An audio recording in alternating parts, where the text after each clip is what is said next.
दोस्तों स्टडी 91 के online platform में आप सभी का बहुत बहुत स्वागत है। दोस्तों आज आप सभी के समक्ष केमिस्ट्री में अपने अगले लेक्चर को लेकर हाजिर हूं। जी हां दोस्तों, आज हमारा 548 नंबर का लेक्चर है और आज की क्लास देखने से पूरे 16,450 सवाल आपके तैयार हो जाने वाले। ठीक है, आज जो हमने टॉपिक चूज किया है यह है यौगिक तथा उनके उपयोग और साथ ही साथ अल्कोहल से संबंधित बहुत सारे सवाल आज की क्लास में हम डिस्कस करेंगे। कुछ इमेज दोस्तों यहाँ चर्चित तरीके का बना होगा, इसको देख करके थोड़ा सा आपको पढ़ने का मजा भी आएगा। ठीक है, आप एक बार बने रहिए क्लास में, बहुत आनंद आएगा आपको पढ़कर। ठीक है, एक चीज और कहना चाहूंगा, हमारे पास हमारे पेड कोर्स भी अवेलेबल हैं। सुपर सेलिंग बैच में जो हमारा हिंदी का बैच है, अब उसके साथ साथ दो और बैच हमने लॉन्च कर दिए। कंप्लीट हिस्ट्री का बैच है दोस्तों, जिसमें एंशियंट, मिडावल, मॉडर्न चाहे तो एक साथ ज्वाइन कर ले, चाहे तो अलग अलग ज्वाइन कर सकते हैं।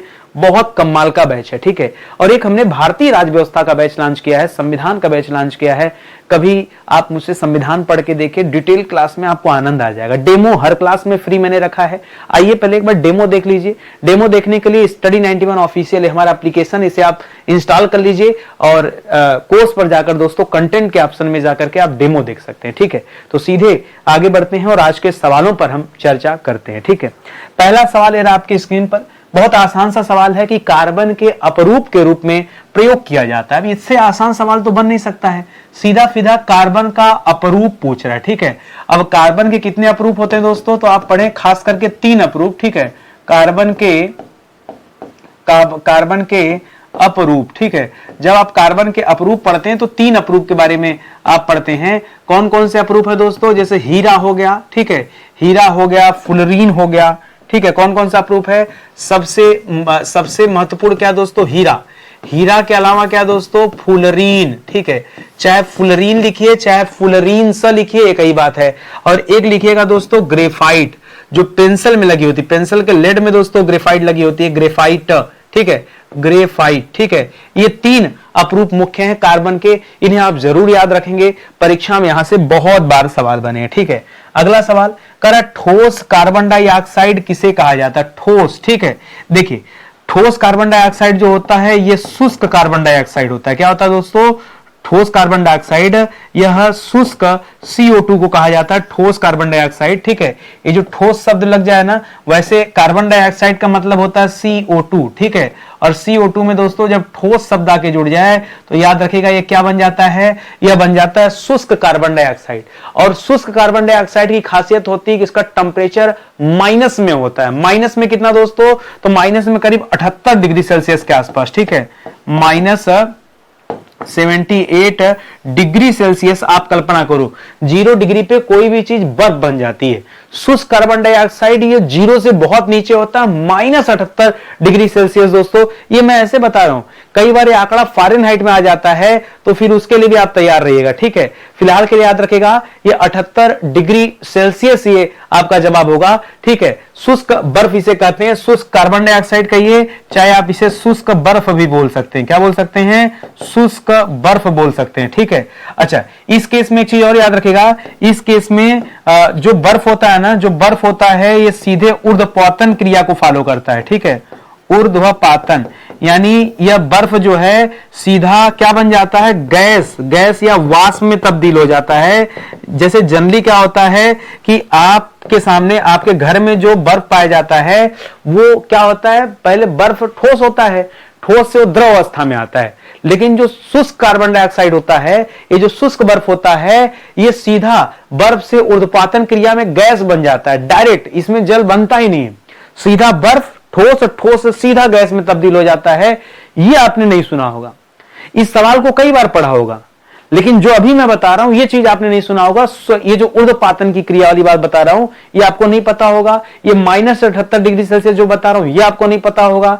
या फ़ारेनहाइट में आंकड़ा पूछ दे तो माइनस 109 डिग्री फ़ारेनहाइट याद रखेंगे, ये भी आपको नहीं पता होगा। ठीक है, मान लीजिए डिग्री सेल्सियस दिया, कल को दोस्तों अगर फ़ारेनहाइट दे दे तो क्या बताएंगे, लगभग 109 डिग्री फ़ारेनहाइट। ठीक है, यह भी आंकड़ा याद रखेंगे। तो कुछ तो नया मिल रहा है आपको, यही नया पढ़ने के लिए बच्चे स्टडी 91 पर आते हैं। ठीक है, आगे बढ़िए, अगले सवाल पर आते हैं। करा, मानव त्वचा की बाहरी परत में पाया जाने वाला प्रोटीन कौन सा है, वह प्रोटीन जो मानव की त्वचा के बाहरी परत में पाया जाता है, ठीक है। बाहरी परत को क्या कहते हैं? बाहरी परत को कहते हैं एपिडर्मिस। क्या कहते हैं दोस्तों? एपिडर्मिस बोलते हैं, ठीक है। एपिडर्मिस बाहरी परत कहते हैं। और इसमें जो प्रोटीन होता है इसको कहते हैं किरोटीन। क्या बोलते हैं? किरेटीन, किरेटीन, ठीक है। क्या कहते हैं दोस्तों? किरेटीन कहते हैं। कहीं पे किरेटीन मिलेगा, कहीं पे केरोटीन मिलेगा, एक ही बात है। कहीं पे केरोटीन भी मिल जाता है। किरेटीन या केरोटीन, ये दोनों शब्द आप याद रखेंगे। ये मानव की बाहरी त्वचा पर पाया जाने वाला प्रोटीन होता है, इसको जरूर आप याद रखेंगे, ठीक है। और आगे बढ़िए। आज हमने यौगिक के संदर्भ में सारे सवाल देखने हैं। रासायनिक युद्ध में प्रयुक्त होने वाला विषैला द्रव कौन सा है या विषैला पदार्थ कौन सा है? देखिए लिख रहा है केमिकल वार, ठीक है। रासायनिक युद्ध का मतलब क्या हो जाता है? केमिकल वार हो जाता है। सर हम लोगों ने कई तरह का वार देखा, ये केमिकल वार नहीं देखा। देखिए पहले के जमाने में लड़ाई हाथों से होती थी, हाँ। फिर उसके बाद हाथ का स्थान डंडे ने ले लिया, फिर डंडे का स्थान क्या ले लिया दोस्तों? अलग अलग से तलवार, भाला, गदा, इन सब ने ले लिया। समय बदलता गया, इसका स्थान चेंज होता गया। धीरे धीरे इसके जगह पर हम लोगों ने गोलीबारी यूज करना शुरू कर दिया, बंदूक का इस्तेमाल, मशीन गन का इस्तेमाल शुरू कर दिया, बारूद का प्रयोग करना शुरू कर दिया, विस्फोटक का प्रयोग करना शुरू कर दिया। और समय बदला, तोप का प्रयोग किया, और समय बदला, मिसाइल का प्रयोग किया, और समय बदला, ठीक है।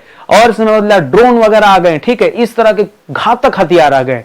और इसी दौरान द्वितीय विश्व युद्ध के दौरान, द्वितीय विश्व युद्ध के क्या, प्रथम विश्व युद्ध के दौरान दोस्तों केमिकल वार के बारे में हम पढ़ते हैं। केमिकल वार या बायोलॉजिकल वार बहुत खतरनाक होता है। इसमें समझिए जैसे ढूंढकर बंदूक से मारना अपनी जगह है। पता चल रहा है कि ज्वलनशील पदार्थों की वर्षा करा दिया, जिसके शरीर के त्वचा पर ये पदार्थ गिरे, फफोला पड़ गया।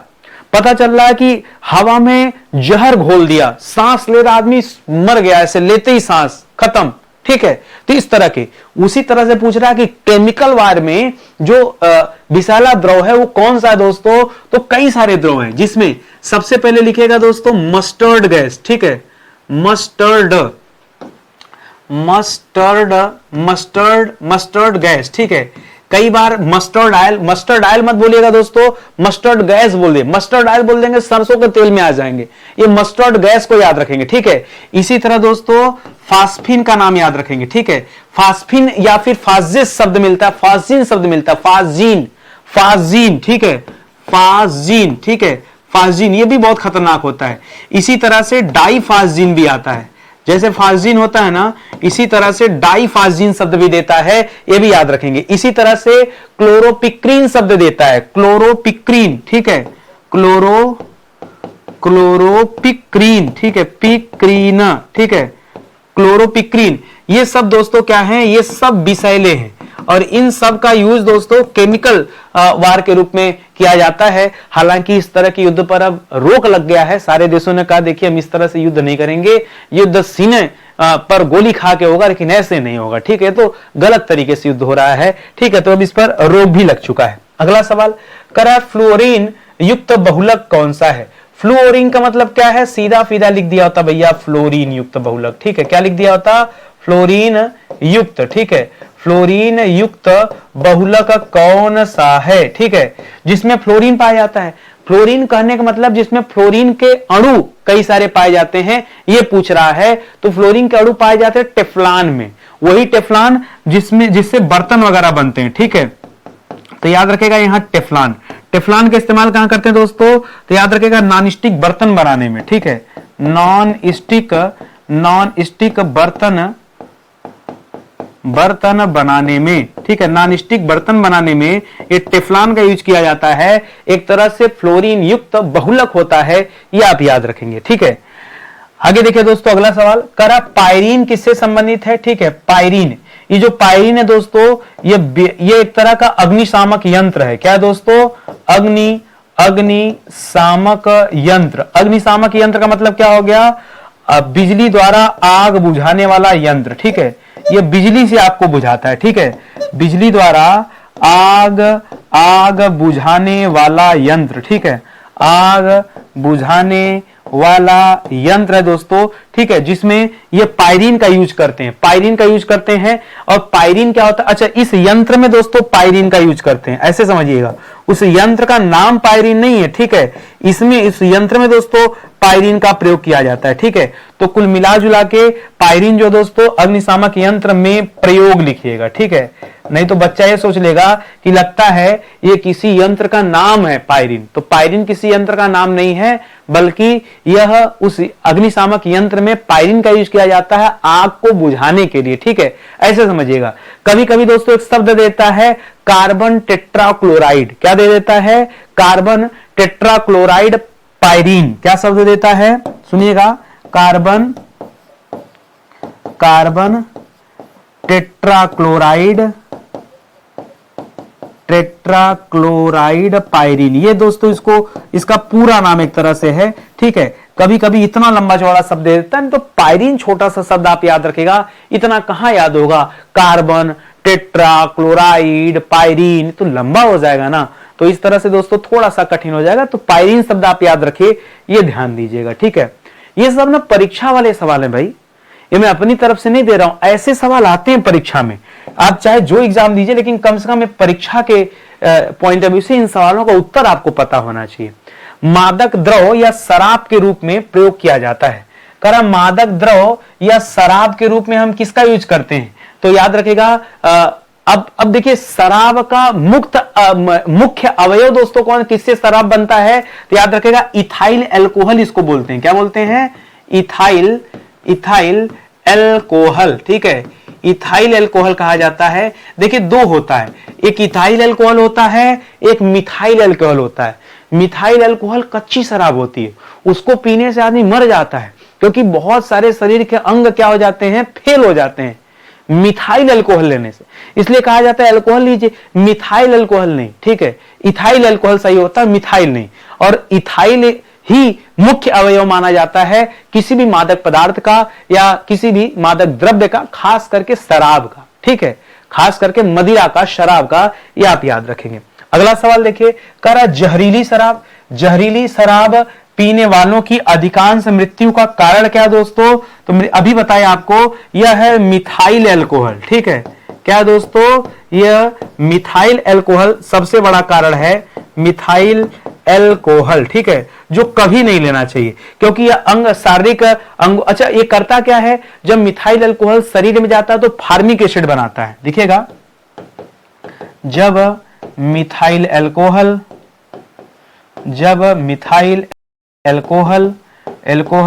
शरीर में जाता है तो फार्मिक एसिड बनाता है, ठीक है। क्या बनाता है? Formic acid. ये वही है जो चींटियां छोड़ती हैं, फार्मिक एसिड, ठीक है। फार्मिक एसिड बनाता है जो अंगों को फेल कर देता है, ठीक है, जो अंगों में विकृति पैदा करता है, जो अंगों में विकृति पैदा करता है, जो अंगों में विकृति पैदा करता है। ये आप याद रखेंगे, कौन सा? Methyl alcohol. तो इथाइल मिथाइल बड़ा क्लोज नाम है, यदि मैं आपको क्लास में नहीं समझाऊंगा तो फिर गड़बड़ कर लेंगे आप एग्जाम टाइम में, तो इस चीज को आप अलग से ध्यान दीजिएगा, ठीक है। आगे बढ़ते हैं, अगला सवाल पे देखिए, करा आयोडोफॉर्म क्या है, ठीक है। बहुत प्यारा सवाल है, आयोडोफॉर्म। ऐसा लगता है ऐसा आयोडीन का कोई रूप है, नमक से संबंधित, लेकिन ऐसा है नहीं। आयोडोफॉर्म एक तरह का एंटीसेप्टिक है, एक तरह का जीवाणुनाशक है। क्या दोस्तों? आयोडोफॉर्म एक तरह का क्या है? जीवाणुनाशक है, या जिसे आप एंटीसेप्टिक बोलते हैं। क्या बोलते हैं? एंटीसेप्टिक के नाम से जानते हैं। यह एक जीवाणुनाशक है, ये आप याद रखेंगे आयोडोफॉर्म। खास करके इसका यूज कहां पे किया जाता है? तो याद रखेगा, पुराने घाव को ठीक करने के हेतु, ठीक है। पुराने घाव को ठीक करने हेतु, ठीक है।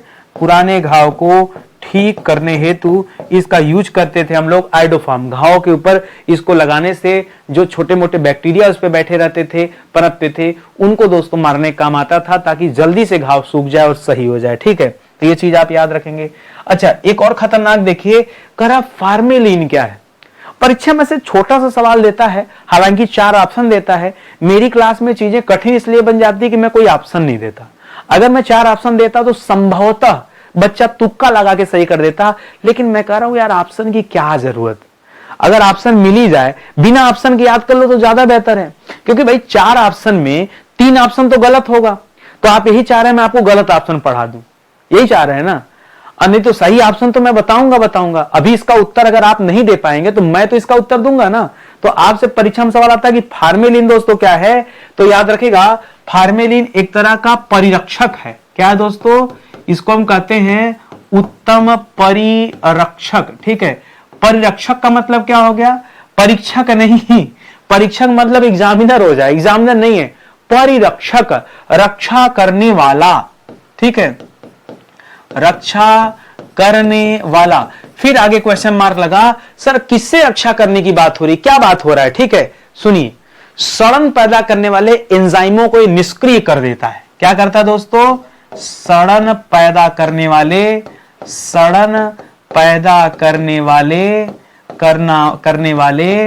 एंजाइम को या एंजाइमों को फार्मेलिन निष्क्रिय कर देता है। फार्मेलिन निष्क्रिय कर देता है। ठीक है, निष्क्रिय कर देता है। ठीक है, कर देता है, यह आप याद रखें, फार्मेलिन ये है, तो इसको आप ध्यान से समझिएगा। ठीक है, और आगे चलते हैं। अगला है कीड़ों को कपड़े से दूर रखने में किसका यूज किया जाता है, ये बताइए। किसको दोस्तों? करा कीड़ों को कपड़ों से दूर रखने के लिए हम किसका यूज करते हैं? तो कपड़े में कई तरह की गोलियां डाल दी जाती हैं और उसमें से एक का नाम है नेफ्थलीन। क्या नाम दोस्तों? नेफ्थलीन। ठीक है, नेफ्थलीन की गोली। ठीक है, नेफ्थलीन की गोली क्या करती दोस्तों? एक अजीब सा गंध निकलता रहता उसमें से, उस गंध की वजह से कपड़ों में कीड़े नहीं लगते। तो कभी कभी अलमारी वगैरह में हम नेफ्थलीन की गोली डाल के रखते हैं। अच्छा, आपके घर में बेड होगा ना, बेड में खूब रजाई गद्दा भरा होगा, सामान वगैरह कपड़े वगैरह भरे होंगे, तो कई बार देखते होंगे कि उस कपड़े में कीड़े लग जाते हैं, देखा होगा आपने। ठीक है, या फिर कॉपी किताब रख दीजिए, उसमें भी कीड़े लग जाते हैं। तो कीड़ों से बचने के लिए नेफ्थलीन की गोली अगर उसमें डाल दी जाए, मार्केट से लेकर डाल दीजिए, तो अपने आप वो कीड़े भाग जाएंगे। या कई बार दोस्तों नेफ्थलीन की जगह पे लोग कपूर की गोली रख देते हैं। कपूर की गोली, कपूर भी क्या करता है दोस्तों? यह भी एक विशेष तरह का गंध पैदा करता है। कुल मिला जुला के गंध से कीड़े भागते हैं। ठीक है, कीड़ों को भगाने के लिए गंध की आवश्यकता पड़ती है, और वो गंध किसी भी तरह की गोली से आ सकता है। ज्यादातर नेफ्थलीन की गोली रखी जाती है, नहीं कपूर की गोली है, या फिर लौंग या नीम की पत्तियों वगैरह का भी पुराने जमाने में यूज होता था,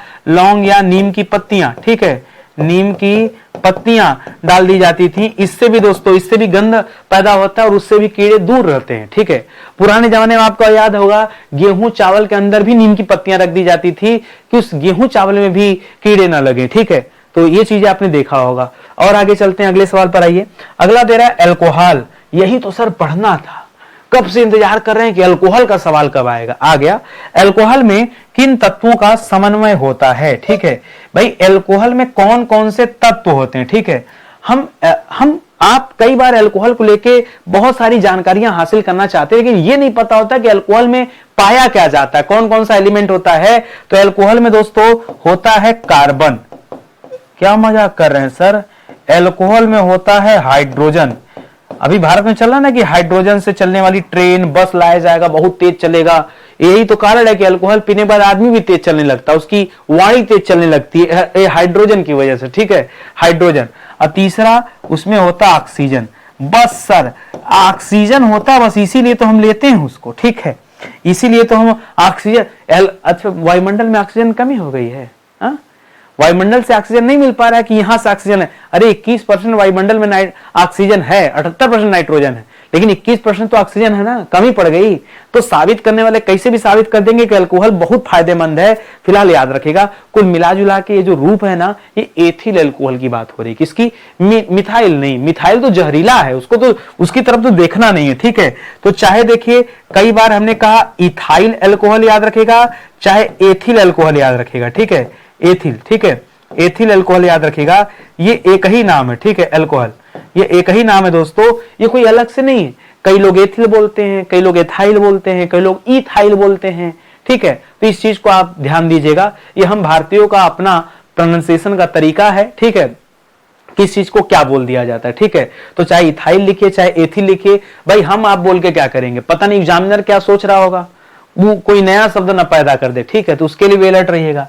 अच्छा, ये बड़ा अच्छा सा सवाल है कि शराब का अध्ययन, ध्यान दीजिएगा, शराब का अध्ययन विज्ञान की किस शाखा के अंतर्गत किया जाता है? सर ये तो आज तक हमने नहीं सोचा, सुना था, कभी सोचा भी नहीं था कि शराब के अध्ययन के लिए भी विज्ञान की कोई शाखा होगी। हाँ, स्पेशली एक शाखा बनाई गई जिसका नाम है ओनोलॉजी। क्या नाम है दोस्तों? बड़ा कॉमन सा नाम है, ओनो, ठीक है, ओनोलॉजी।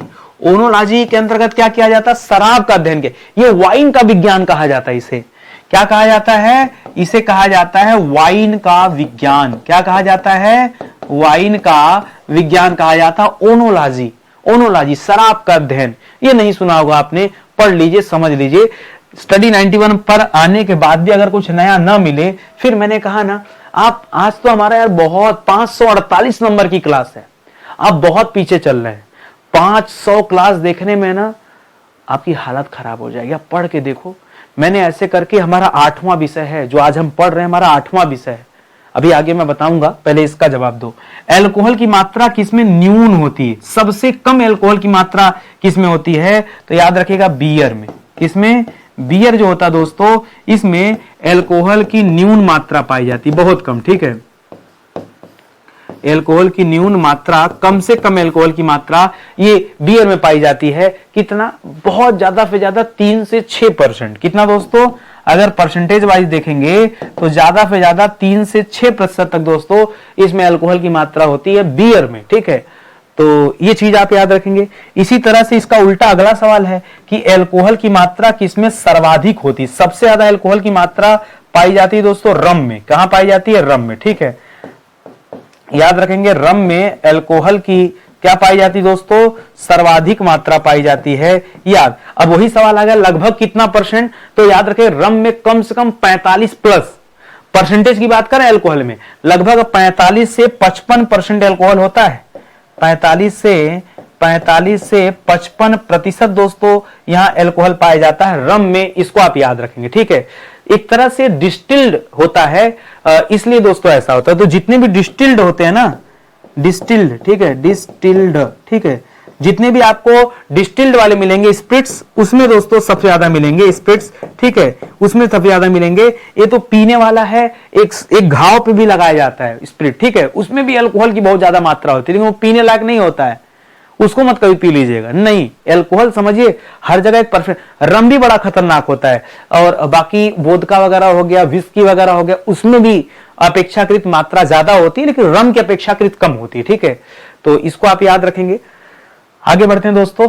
हाँ, ध्यान दीजिएगा, मैंने आपसे कहा ना कि मैं आपको 8 विषय पढ़ा चुका है, हमारा 8वां विषय चल रहा है। ऑलमोस्ट हम एकदम अपने अंतिम पड़ाव पर है, बस 1-2 लेक्चर और कंप्लीट हो जाए, क्योंकि मैं नहीं चाहता कि 548 पे कोई चीज समाप्त हो, मैं चाहता हूं 550 पे समाप्त हो। तो मैं 2-3 लेक्चर जानबूझ के आपको खींच के लेके चल रहा हूं कि नहीं, 3 लेक्चर और ले लो, 49-50, 2 लेक्चर और अटेंड करते हैं, तो कम से कम ये केमिस्ट्री हमारा विधिवत समाप्त हो जाए। तो इस आधार पर देखेंगे तो मैंने आपको डिटेल में पूरा प्राचीन भारत का इतिहास, मध्यकालीन भारत का इतिहास, आधुनिक भारत का इतिहास 150 लेक्चर में पढ़ाया। इसी तरह से भारत के संविधान के सवाल भी करा दिए, विश्व का भूगोल करा दिया, भारत का भूगोल करा दिया, अपना पूरा भौतिक विज्ञान करा दिया। 3, 3, 6, 7 विषय समाप्त। अब हमारा रासायन विज्ञान भी समाप्त हो रहा है, तो 8 विषय हो जाएगा। 8 विषय विधिवत पढ़ा दिया, कहीं कुछ भी नहीं बचा हुआ है। और ये मैं सभी सरकारी परीक्षाओं को ध्यान में रख के पढ़ा रहा हूं। तो आप चाहे किसी भी परीक्षा की तैयारी कर रहे हो, लेकिन ये सीरीज अगर आप देख रहे हैं तो पूरी सीरीज देखिएगा, क्योंकि पूरा 545 लेक्चर मैंने इतनी शिद्दत और मेहनत से पढ़ाया है, ठीक है। तो बहुत अच्छा लगेगा पढ़ के आपको, और अच्छी तैयारी भी होगी। आगे देखिए, कह रहा है स्पिरिट ऑफ वाइन, ठीक है। स्पिरिट ऑफ वाइन दोस्तों किसे कहा जाता है, ठीक है। स्पिरिट ऑफ वाइन ये किसे कहा जाता है? रम को कहा जाता है, बियर को कहा जाता है, विस्की, वोदका, किसको कहा जाता है स्पिरिट ऑफ वाइन? तो याद रखेगा, ये इसमें से किसी को नहीं, सीधा सीधा जो इथाइल अल्कोहल आपने पढ़ा, इथाइल या फिर ये एथिल अल्कोहल जो आपने पढ़ा, एथिल अल्कोहल जो आपने पढ़ा, इसी को क्या कहा जाता है दोस्तों? इसी को स्पिरिट ऑफ वाइन कहा जाता है। क्या कहा जाता है? Spirit of wine. अलग से कैटेगराइज करके उसको नाम में मत जाइए, इथाइल या एथिल अल्कोहल को ही कहा जाता है, ये आप याद रखेंगे। अच्छा, एक सवाल आता है अन्य अल्कोहल। देखिए 2 तरह के अल्कोहल होते हैं, एक होता है अन्य अल्कोहल, ग्रेन अल्कोहल, जो अन्न से, अनाज से तैयार होते हैं, ठीक है। तो लिखिएगा ऐसे अल्कोहल, ऐसे अल्कोहल को बनाने में, ऐसे अल्कोहल को बनाने में अनाज का प्रयोग होता है, अनाज का प्रयोग होता है। आपको भरोसा नहीं होगा, अनाज से दोस्तों बनता है, याद रखेंगे। ये जितने भी इथाइल अल्कोहल होते हैं, ठीक है, जितने भी इथाइल या फिर जो एथिल अल्कोहल आपने देखा, ये जितने भी इथाइल या एथिल अल्कोहल होते हैं, ये किससे तैयार होते हैं दोस्तों? ये अनाज से बनते हैं। क्या बात कर रहे हैं? ये हम लोग जो पीते हैं, हम लोग नहीं यार, ये आप लोग जो पीते हैं, आप लोग भी नहीं यार, जो दूसरे लोग पीते हैं, दूसरे कैटेगरी के लोग होते हैं, ठीक है। अपना काम यार शिक्षक वाला है, ठीक है, मजा नहीं आता है सब में। अरे पढ़ाने का अलग मजा है, घूमो टहलो, दबा के खाओ, दबा के पिक्चर देखना हमारी जिंदगी है, मस्त एकदम चकाचक वाले, ठीक है। ये पान पुकार गुटखा सुरती ये सब नहीं, ठीक है, ये सब नहीं भाई, ये सब लगता है छोटा मोटा नशा है। नशा घूमने का, दुनिया देखने का, ये नशा होना चाहिए। कुछ नया करो, बढ़िया करो। तो यहाँ देखो, इथाइल अल्कोहल जो होता है ये अन्न से तैयार होता है, और इथाइल अल्कोहल में रम वम बियर वो जितने होते हैं सब अन्न से तैयार किए जाते हैं। अन्न मतलब अनाज। एक इसी तरह से आप आगे पढ़ेंगे कास्ट स्प्रिट, ठीक है, कास्ट स्प्रिट। कास्ट को कहते हैं उड, कास्ट को क्या बोलते हैं दोस्तों? उड स्प्रिट। और उड लिख गया, इसका मतलब लकड़ी से तैयार हो रहा है। बात को समझो, ये वुड अल्कोहल जो होता है, लकड़ी मतलब लकड़ी के भंजक आसवन से तैयार होता है, ठीक है, लकड़ी के भंजक आसवन से तैयार, ठीक है, भंजक आसवन से तैयार, ठीक है। और जब इस तरह से तैयार होगा तो सिंपल सी बात है, यह जहरीली होगी भाई। और जहरीली में हम फिर किसका नाम लेते हैं? मिथाइल अल्कोहल का, ठीक है, या मेथेनॉल का, ठीक है। तो ये जो वुड अल्कोहल लिखे कहीं भी, ठीक है, ये जो वुड अल्कोहल होता है, यही क्या होता है? यही मेथेनॉल होता है। क्या होता है दोस्तों? यही मेथेनॉल होता है। ये बहुत जहरीला होता है, बहुत खतरनाक होता है, ठीक है। तो पहले समझिए कि हमारे शरीर के लिए क्या उपयोगी है, क्या नुकसानदायक है, कम से कम इतना तो जरूर जानते रहिए, ठीक है। और आगे चलिए, करा सबसे सरल सिंपल अल्कोहल दोस्तों किसे कहा जाता है? जो इथाइल वाला है वही सरल सिंपल है, वही मेन है, ठीक है। लेकिन लिखो, सबसे सिंपल अल्कोहल पूछ दे तो इथाइल मत बोलिएगा, ये मेथेनॉल। कोई संजोग देखो, मेथेनॉल जो लकड़ी के भंजक आसवन से प्राप्त होता है, लकड़ी के भंजक आसवन से प्राप्त। सर हमको तो लगा कि इथाइल वाला होगा, नहीं। अरे भाई मैंने कहा इथाइल अन्न से बनता है, अन्न में खास करके जौ वगैरह से बनता है। तो आपके घर पे जौ है, बना लो बियर, क्या दिक्कत है? काहे पीने के लिए बाहर जा रहे हैं लोग? सबके घर पे जौ है, मार्केट में जौ बिक रहा, बना लो। इतना आसान होता सर बनाना, तो बना नहीं लेते हैं, जितने बनाने जाएंगे उतने में ले लेंगे। हाँ, कठिन हो जाएगा। तो आसान नहीं होता, आसान लकड़ी वाला होता, जो वुड स्प्रिट आपने देखा, जो कास्ट वाला देखा, जो लकड़ी के भंजक आसवन से मिल रहा था मेथेनॉल, वो सिंपल होता है, वो बहुत आसानी से प्राप्त किया जा सकता है, इसीलिए दोस्तों ये खतरनाक भी होता है, ठीक है। तो इस चीज को याद रखिएगा। अगला सवाल देखिए, करा सीरा, ठीक है, सीरा किसके उत्पादन के लिए ये कच्चा पदार्थ माना जाता है? Raw material. कच्चा पदार्थ मतलब क्या हो गया दोस्तों? कच्चा पदार्थ का मतलब हो गया किसके लिए ये रॉ मेटेरियल कहा जाता है, ठीक है। सीरा जो होता है किसके उत्पादन के लिए कच्चा पदार्थ होता है? तो इससे बहुत कुछ बनता है, जैसे एथेनॉल के उत्पादन के लिए, कहीं पर एथेनॉल का उत्पादन करना, उसको भी सीरा चाहिए। कहीं पर शराब का उत्पादन करना है, शराब मतलब सीधा सीधा अल्कोहल का उत्पादन करना है, तो वहां भी दोस्तों क्या चाहिए? यही सीरा चाहिए। बाकी खमीर वगैरह बनाने में इसका इस्तेमाल किया जाता है, खमीर वगैरह। सर हमारे यहाँ तो जलेबी बनाने में किया जाता है, हमारे यहाँ तो सर मिठाइयाँ बनती हैं इससे, ठीक है, मिठाइयाँ बनती है, ठीक है, ये बनती है। हाँ, तो आपके यहाँ सीरा लगता है इन सब में ना। यहाँ तो जिस लेवल की बात हो रही पहले उसको समझिए आप, ठीक है। और आगे चलिए, अगला सवाल दे रहा है कि शक्कर के किण्वन से क्या प्राप्त होता है? किण्वन मतलब हो जाता है दोस्तों फर्मेंटेशन। क्या हो जाता है? फर्मेंटेशन, ठीक है, फर्मेंटेशन, ठीक है, टेशन, ठीक है, फर्मेंटेशन कहा जाता है दोस्तों, इसे आप याद रखेंगे। शक्कर के किण्वन से, ठीक है, उसमें उसका फर्मेंटेशन कराया जाता है। उस शक्कर के किण्वन से दोस्तों, चीनी के किण्वन से क्या प्राप्त होता है? ये एथाइल अल्कोहल ही प्राप्त होता है, ठीक है। एथिल या इथाइल, ठीक है, इथाइल, इथाइल, ठीक है, इथाइल एल्कोहल प्राप्त होता है। ये शक्कर के किण्वन से प्राप्त होता है और केवल शक्कर का किण्वन नहीं, बाद में इसमें अन्न का उपयोग भी किया जाता है, ठीक है। शक्कर का, इसमें लिखेगा शक्कर का किण्वन, शक्कर का किण्वन और किसका दोस्तों, अन्न का उपयोग, ठीक है, अन्न का उपयोग इसमें किया जाता है। तब जाकर दोस्तों इथाइल अल्कोहल से शराब वगैरह तैयार होते हैं, ठीक है। इसमें खास करके फलों का प्रयोग किया जाता है, ये भी याद रखेंगे। करा ग्लूकोज को एथिल अल्कोहल में बदलने की प्रक्रिया क्या कहलाती है? ग्लूकोज तो बहुत सामान्य सा है, उसको एथिल अल्कोहल में बदलने की प्रक्रिया दोस्तों क्या कहती है? इसी को कहते हैं फर्मेंटेशन। फर्मेंटेशन में होता क्या है, देखिए जो आपने पढ़ा शक्कर का किण्वन, क्या पढ़ा?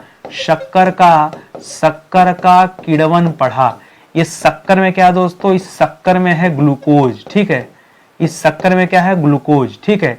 तो ग्लूकोज का आपने किण्वन किया और किण्वन करने के बाद क्या बना दिया? एथिल अल्कोहल बना दिया, ठीक है। तो एथिल अल्कोहल बना कैसे? अब आपसे वही पूछ रहा है कि ग्लूकोज से कैसे बना, तो याद रखेगा यह किण्वन द्वारा बना। किसके द्वारा? यह किण्वन द्वारा बना है, ठीक है। तो यह प्रक्रिया क्या कहलाता है? किण्वन कहलाती है, फर्मेंटेशन की प्रक्रिया होती है, ये आप याद रखेंगे, ठीक है। और आगे देखिए, कह रहा कौन सा एंजाइम ग्लूकोज को एथिल अल्कोहल या एथेनॉल में परिवर्तित करता है? उस एंजाइम का नाम बताइए जो ये करता है। तो इस एंजाइम का नाम है जाइमेज। क्या नाम है दोस्तों? जाइमेज नाम का एंजाइम है, ठीक है, जाइमेज, ठीक है। जाइमेज नामक एंजाइम, जाइमेक नामक एंजाइम जो है दोस्तों, यह एंजाइम क्या करता है? यह एंजाइम ग्लूकोज को, ठीक है, ग्लूकोज का किण्वन करके, ठीक है, किण्वन करके क्या करता है? यह बदल देता है इथाइल अल्कोहल में। किसमें? इथाइल अल्कोहल में चेंज कर देता है, यह आप याद रखेंगे, ठीक है। बहुत अच्छा सा है। और खास करके जो किण्वन की क्रिया होती है ईस्ट या खमीर के द्वारा होती है, ठीक है। तो याद रखेगा इसमें प्रयोग किया जाता है ईस्ट का या खमीर का, ठीक है। तो ये भी शब्द आपने सुना होगा, ब्रेड वगैरह बनाने में इसका प्रयोग होता है, ठीक है। करा जौ को पहले हम कहते थे यौ, ठीक है, जौ। करा यौ के अंकुरित बीजों के किण्वन से बने शराब को क्या कहते हैं? जो शराब जौ से बनता है उसे कहते हैं बियर। क्या कहते हैं दोस्तों? उसे हम कहते हैं बियर, ठीक है, उसे हम कहते हैं बियर। और एक चीज और याद रखेगा, बियर दोस्तों जौ से भी बनता है, बियर दोस्तों गेहूं से भी बनता है, बियर दोस्तों मक्का से भी बनता है, हाँ इन सब से, ठीक है, मक्का से भी बनता है, गेहूं हो गया, जौ हो गया, मक्का हो गया या चावल हो गया, ठीक है, चावल हो गया, इससे भी बियर तैयार किया जाता है। तो ऐसा नहीं कि सिर्फ जौ से, आज तो जौ पढ़ लिया, कल को परीक्षा में मक्का दे दे, आप कहेंगे नितिन सर ने तो जौ बताया था, मक्का तो बताया नहीं था। तो याद रखिएगा जौ, गेहूं, मक्का, चावल, इन सब से दोस्तों ये बियर तैयार होता है। इसको भी आप लगे हाथ ध्यान दीजिएगा, याद रखिएगा, परीक्षा के लायक सवाल है, ठीक है। कर अगला सवाल, करा एथेनॉल जो होता है किससे प्राप्त होता है? अभी भी आपने पढ़ा शक्कर के किण्वन से, या ग्लूकोज जब जाइमेज नामक एंजाइम द्वारा इथाइल अल्कोहल में चेंज हो जाता है, बस वही क्या है? एथेनॉल है, एथेनॉल का सोर्स है। तो एथेनॉल बहुत चीजों से मिल सकता है, जैसे शक्कर के किण्वन द्वारा, ठीक है, शक्कर के किण्वन से प्राप्त हो सकता है, और लिखते जाइए, ठीक है, या फिर सीधा सीधा गन्ना से प्राप्त हो सकता है, या फिर सीधा सीधा मक्का से भी मिलता है, गन्ना से भी मिलता है, ठीक है, ज्वार से मिल सकता है, चुकंदर से मिल सकता है, ठीक है, चुकंदर से भी मिल सकता है, इन सब चीजों से मिलता है। यानी सीधा फिर याद रखिए, ऐसा कोई भी पदार्थ जिसमें शर्करा या स्टार्च हो, ठीक है, ऐसे पदार्थ जिनमें शर्करा या स्टार्च पाया जाता हो, ठीक है, पाया जाता हो। मैं कह रहा हूं यार, मैं आपको कितना लिखाऊं बताओ, जितना था यहां से यहां तक तो भर दिया। आपके सामने कोई नया ऑप्शन भी आ सकता है, तो मैं कह रहा हूं ना, फोकस खाली ये रखना कि ऐसा कोई आइटम जिसमें शर्करा होगा या जिसमें स्टार्च होगा, समझो एथेनॉल उससे तैयार हो सकता है। पद्धति पता हो ना हो अपनी जगह है, लेकिन अगर ये चीजें पाई जाती हैं तो याद रखिएगा सीधा सीधा इसका संबंध किससे है? एथेनॉल उससे बन सकता है। प्रोसेस हो सकता है न जानकारी हो किसी को, अपनी जगह है, समय बदलेगा, विज्ञान आगे बढ़ेगा, प्रोसेस पता चल जाएगा। करा शराब, दवाइयों में ई पे मात्रा नहीं लगेगी, ठीक है, ई पे मात्रा नहीं लगेगा तो इसको हटा दीजिए।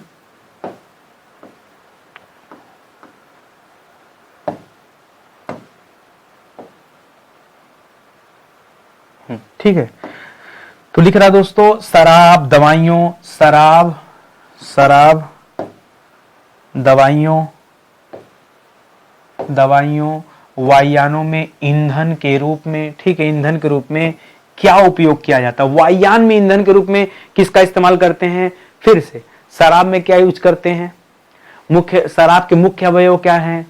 Ethyl alcohol. हाँ, वो इथाइल अल्कोहल से दवा में भी यूज किया जाता है, खांसी वगैरह की जो दवाइयां बनती हैं उसमें भी दोस्तों इथाइल अल्कोहल का इस्तेमाल करते हैं। ठीक है, तो याद रखिएगा इथाइल अल्कोहल ये शराब का मुख्य अवयव तो है ही है। ठीक है, सर्दी खांसी की दवाइयां इससे बनती है। ठीक है, सर्दी खांसी की दवा, ठीक है, या सर्दी खांसी का सिरप, ठीक है, का जो सिरप होता है वो भी दोस्तों इससे तैयार किया जाता है। प्लस वायुयान में ईंधन के रूप में तैयार करते हैं। ठीक है, ईंधन को न जमने देने का, ठीक है, यह ईंधन को जमने से रोकता है। ठीक है, जमने से रोकता है। ठीक है, कौन? अल्कोहल। ठीक है, तो इस वजह से दोस्तों ये भी याद रखेंगे। कर अंतरिक्ष यानों में ईंधन को जमने से बचाने के लिए किसका यूज करते हैं? तो याद रखेगा वैसे तो इसके लिए एक शब्द होता है ग्लाइकोज। ठीक है, क्या शब्द होता है? एक शब्द अलग से याद रखेगा, ग्लाइकोज। ठीक है, एक जो पीछे पड़ा था ना, कंफ्यूज मत होएगा, वो था जाइमेज। वो जाइमेज एंजाइम था, वो अलग है। ठीक है, जाइमेज एंजाइम जो था पढ़ा था आपने, वो ग्लूकोज को इथाइल अल्कोहल में चेंज करता है। ठीक है, जाइमेज एंजाइम। ये आपने ग्लाइकोज पढ़ा। ग्लाइकोज एक तरह का एंटीफ्रीज एलिमेंट है जो किसी चीज को जमने से रोकता है। क्या दोस्तों? ये एक तरह का एंटीफ्रीज है। क्या है दोस्तों? एंटीफ्रीज। एंटीफ्रीज का मतलब क्या हो गया?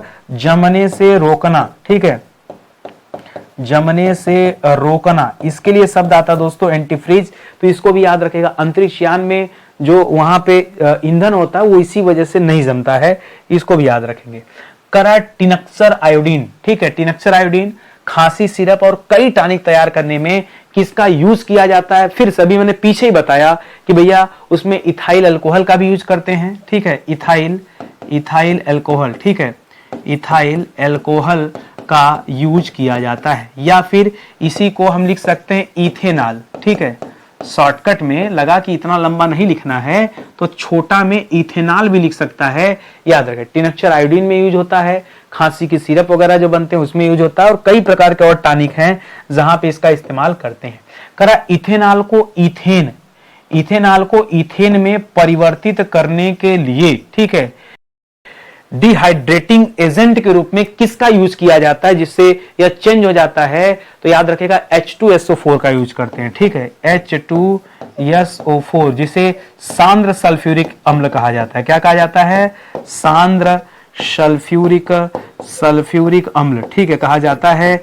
ये सल्फ्यूरिक अम्ल करता क्या दोस्तों? यह इथेनॉल को सीधा इथेन में बदल देता है।